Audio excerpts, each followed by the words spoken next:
All right, we're on this Garlic Marketing Show. We're going to talk LinkedIn lead generation. I got Hrachya, say hi. From Leader 2, we're going to talk about what's working right now. We're going to talk about their qualification process, so you get sales qualified leads, highly qualified sales leads, not just marketing leads that burning your time. If you should use automation, you shouldn't. There's only one time you should. They'll talk about that. 3 keys to getting the right people on. The biggest mistakes being made in LinkedIn outreach, the big LinkedIn changes coming soon, and some of the unusual industries besides digital marketing that can really benefit from LinkedIn lead generation. But before we get started, this is brought to you by videocasestory.com. One of the best pieces of content to get out there are customer stories, not testimonials. You should be putting video case stories all around your LinkedIn. We can help you collect, craft, and deliver those to your LinkedIn. Go to videocasestory.com.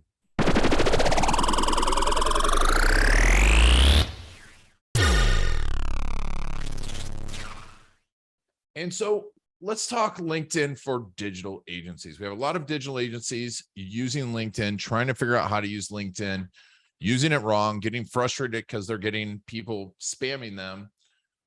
Before we do that, is LinkedIn still working? How well do you see LinkedIn working for people?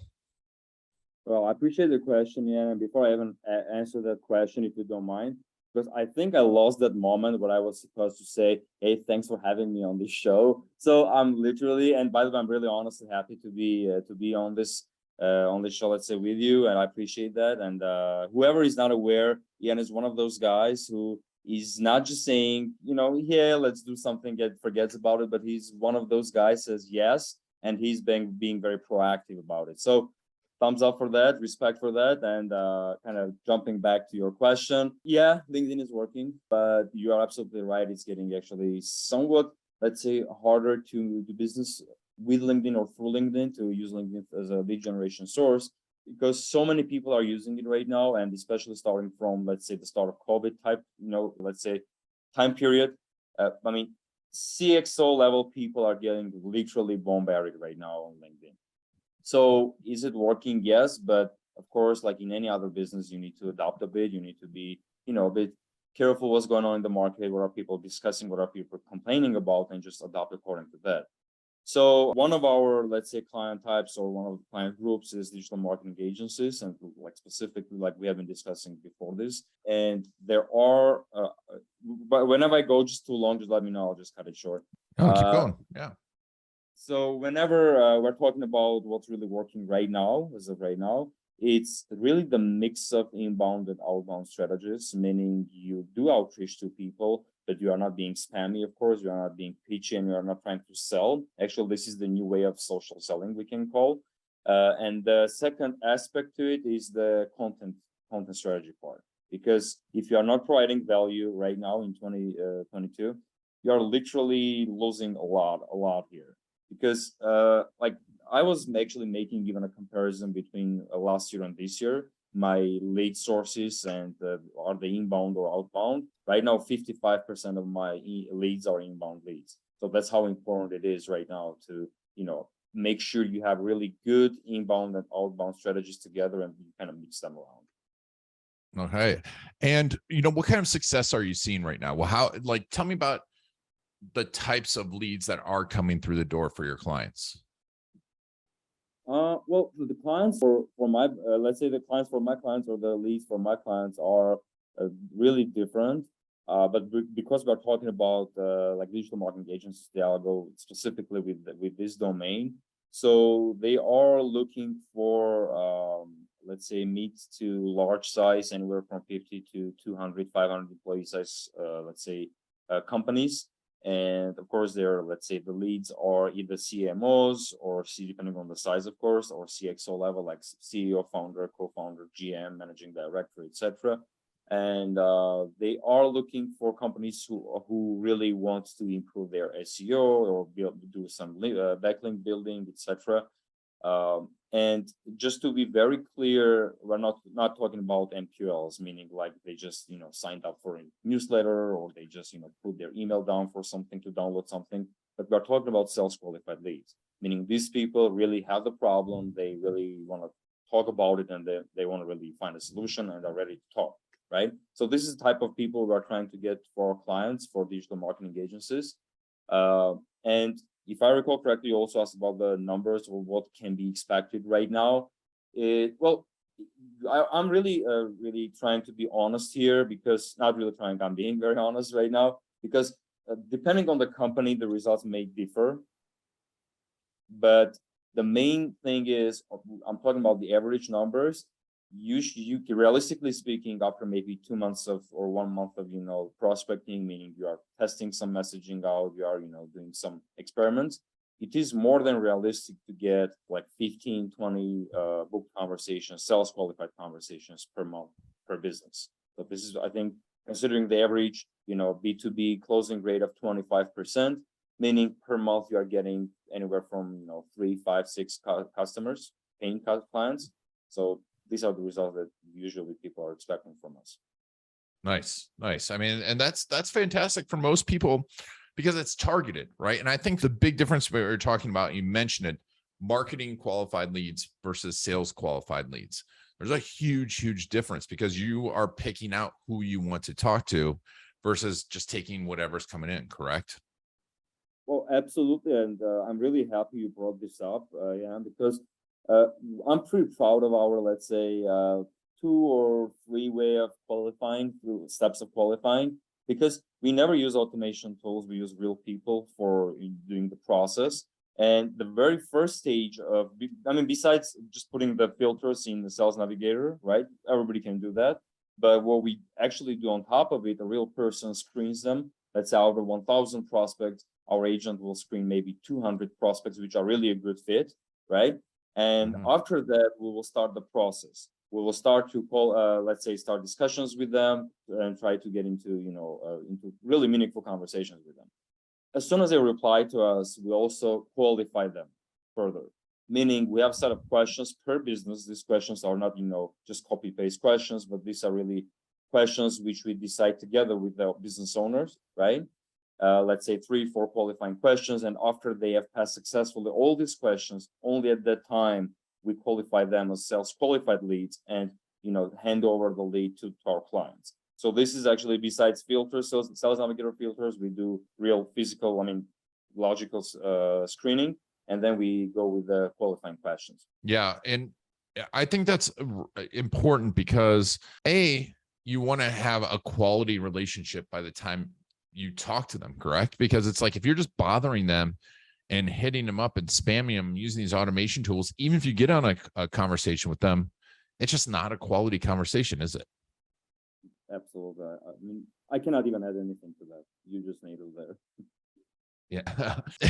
Yeah. And I think the reason I want to talk to you about this is you're showing it's working, but I think, and also not using automation tools is an important piece, because I think automation is great if you're selling a widget, but if you're selling a $20, $30, $40, $100,000 service, you need to be personalized, don't you?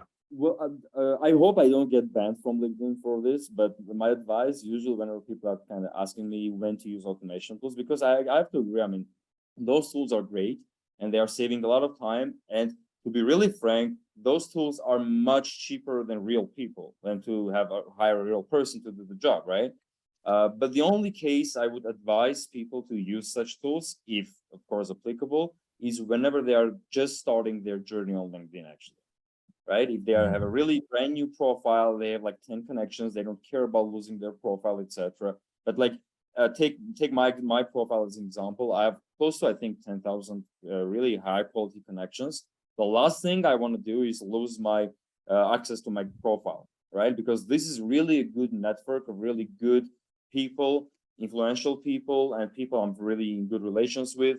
So yes, automation tools are good, but you need to be very careful with those. And especially, really the bottom line is for myself, whenever you have already some, network in place, you should just kind of exclude it from your tool list. You really don't need it. It's much better to find somebody on Fiverr, Upwork, whatever, just a virtual assistant, hire them and do the job, but don't kind of do it with the tool. Or they can hire you. I'll be honest, we're working with you, and it's relative. Please don't raise the prices on me. It's relatively inexpensive. And you can we'll put a link to your LinkedIn profile. Someone can contact you, talk to you. It was a great conversation talking with you. It's super easy. It's not super salesy, and I'm not getting bombarded, which I appreciate. So now, if someone wants to do this themselves, what are the keys to great, to making this work? What is working right now to really get in front of and get the attention of the people that you want? Well, you want me to answer that in like 5 hours or really like kind of Yeah, I mean, I know there's subtle pieces, but where's a few of the things that you feel are working really well right now to get the attention of someone you want? All right. Well, most importantly, I mean, you're probably not expecting me to say this, but go with the optimization of the profile. If you are, if whoever you are and watching this right now, and you want to say, okay, I'm writing it down, what I should do. The first thing is to optimize your profile. That's number one thing you want to do, because my very first client for this specifically for this business was just an inbound lead. And he just, I think, searched for B2B lead generation. My profile popped up. That's it. 2 or 3 days later, we got the first contract. So optimize the profile, really target, very laser target your audience, your buyer avatar, who you want to go after, and send daily 20 connection requests, because you cannot go more than that, right? And whoever accepts, don't ever pitch these people, please. I mean, this is the last thing you want to do. Just try to really start good conversations with them. I think we got the same way with you, right? Like a while ago. So, I mean, it was really non-pitchy. We never tried to sell you anything. Just really start a conversation. If something, I mean, comes up along the way, perfect. If no, at least you know you're not ruining your network. And the third critical component to this, let's say, successful strategy is to consistently post content on LinkedIn, high quality content on LinkedIn. This is a bit tricky because it takes a lot of resources. I can clearly understand that, but this is something that builds up. I mean, as you move forward, because you cannot just post something on LinkedIn and expect it to to get clients from it, let's say within the first week or two weeks or whatever. But if you are thinking long term, let's say 3 months to 6 months minimum, this is one of the best things you can do right now. So profile and really laser targeting, no pitching, and weekly minimum, like 3 posts per week. It's a pretty simple strategy. I mean, I know in one of those things, it's simple but not easy. Creating high quality content, constantly reaching out, not pitching, and seeing the results is tough. So tell me, what, with the big LinkedIn changes, LinkedIn's making it harder to connect to people. What are some things that you're seeing people really do wrong, and why are they failing with LinkedIn outreach? One of the, well, I would say 3 things. The first one is they want the results yesterday. They are starting today. They want something, yesterday to have happened. So this is something we need to clearly understand. If you are thinking about short term, LinkedIn is probably not the best place to go. You just go to you just do some PPC or whatever you want to do, but not really LinkedIn organic. That's number one. The second problem is more of a technical problem I see with a lot of people. They don't have a clear follow-up process, and they don't really have a CRM system in place. Especially if we are talking, like you said, not about widgets, but we're talking about really high ticket offers. Let's say your offer is starting like 50K plus, right? If you don't have a clear CRM system in place, I mean, you are losing literally minimum like 50% of your sales there. That's the other thing. And the third challenge I'm really noticing is the consistency, because people are getting motivated. They are like, yeah, hell yeah, let's do the content. They're doing it for maybe 3 weeks, all right, 4 weeks, maximum 5 weeks, and that's it. They're like, oh, it's not really working. I'm not gonna do this. This is not for me. But the reality is, it starts working because you just, if you keep going, that's the only secret sauce behind it. Yeah, I mean, the secret sauce, and it's, once again, it's simple but not easy. It's like, it's having the time, doing it correctly, being patient. But it's those things that always win in the end. So, and I see it time and time again, where the biggest winners are the ones that have that long-term strategy.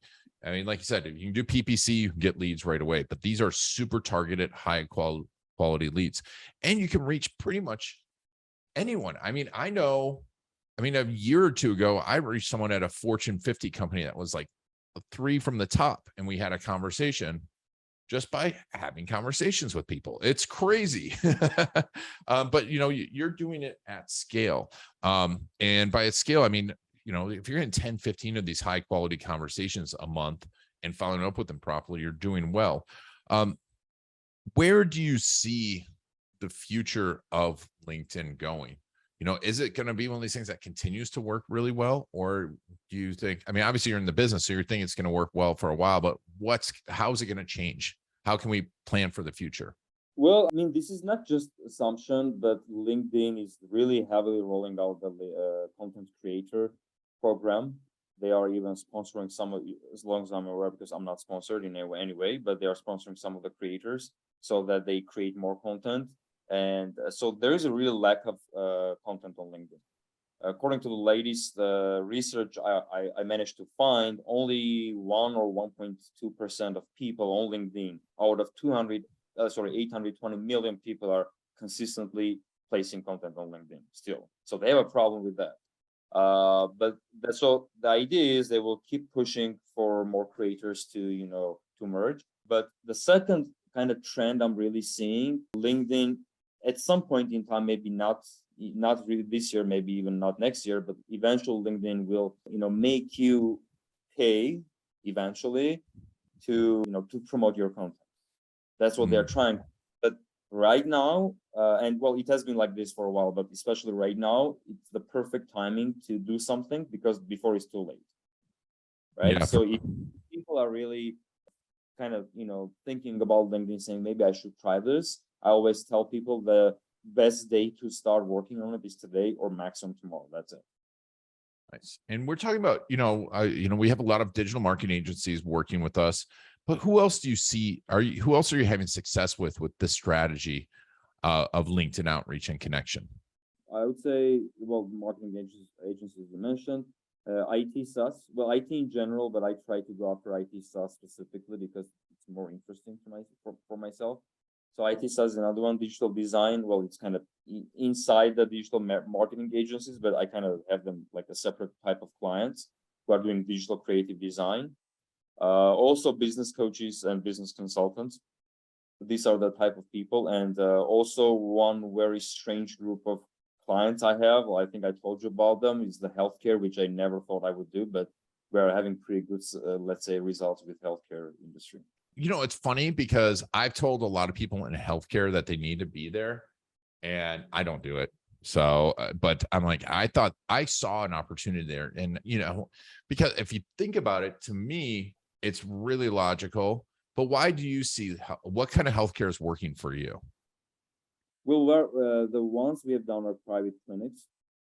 They are, they require different type of, let's say, leads. One of them is requiring doctors to be, contracted. One of the other one is more legal services. The other one is like more patients. So the point is, all of them, I mean, and literally the why I started with healthcare, because this kind of girl calls me one day and she was a referral actually from a client I had. So I told her clearly, I have never done this before in my life. So if you want to give it a try, I'm more than happy to do it, but I've never done it. Just like, yeah, let's do it. So we shook hands and we started, and it was, up to now, I'm not going to lie, up to now, I'm not even targeting like healthcare, like when I do outreach. That's probably a stupid decision, but still I'm not doing it. Yeah. But I mean, that worked just perfectly well. Well, I think there's a huge opportunity for healthcare providers, especially high-end healthcare providers. If you're an esthetician or, med spa, or, you're a high-end private doctor, there's professionals on there with money that really care about cosmetic dentists. There's professionals on there that want to spend money for their health, right? They have disposable income and they realize the value of health. I know I do. And, there's all this business noise, but healthcare is such an important part of it. And like I was talking to one, a hypnotherapist, and how it can improve performance. I think there's such a huge opportunity there for those people. And working with someone like you, I mean, for, $2,000-$3,000 a month, all they need is 2 patients to pay for it for the lifetime, because a lot of these patients spend 10, 20, 30, 40, $50,000 with them. I think it's to me here, I'm not just trying to sell you. I'm just telling you healthcare people, because I told, this, there's so much noise. If someone in the healthcare industry reached out to me, and actually someone did, and said, hey, we've got this healthcare program, I'm like, oh, this is different. And I really care about this. It's not lead generation, etc. So that is awesome. And I think there's huge opportunities there, and you're doing it right. I like the fact that you're not burning someone's LinkedIn profile. Because I had that happen to me once, where it's like we hired someone and it just, blech, and it embarrassed me. So talk to me about working with you. By the way, I noted down the healthcare, so I should probably do it. I'll share the. So how it's working with me, to work with me. Well, first of all, when I want to really clarify when I can be of help, right? So my clients are usually having three types of issues where I can help, or things that need to be improved. The first one is people are clearly realizing that LinkedIn is a gold mine. They need to be there, but they either don't have any knowledge or they lack the resources. So they just clearly need someone to take care of it. So we're providing a complete turnkey solution, right? So we have like two weeks of preparation, and after that we are all, let's say, by ourselves, and we are just talking to the client whenever the ladies heat it up, everything is ready, and they're ready to take the call. The second, let's say, type of clients is whenever they do have maybe 2-3 calls per month, but they need some improvement in terms of numbers.